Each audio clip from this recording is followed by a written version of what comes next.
Through interpersonal leadership, I have a new perspective for motivation, reflection, and vulnerability.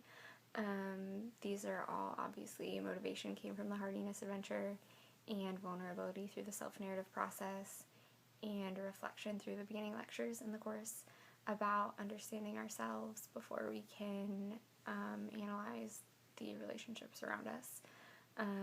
All of these new components will be beneficial in professional relationships and just any relationships in my future, because for motivation I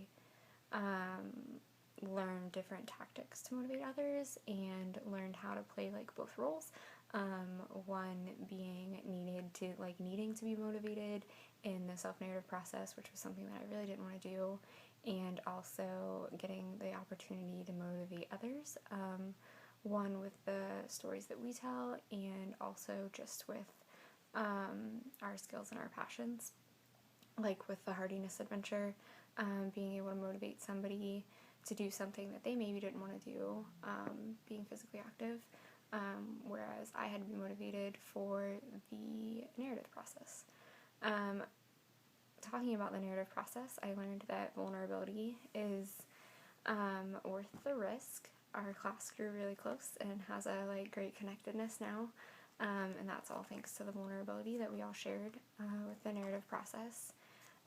And before the narrative process, I probably wouldn't have thought that being vulnerable would cause that to happen, at least in the way that it did with our class. There really weren't any negative sides to it, which you always need to take into account, but it's good to see what a great thing could come from a process such as this, and taking the risk and the chance to be vulnerable.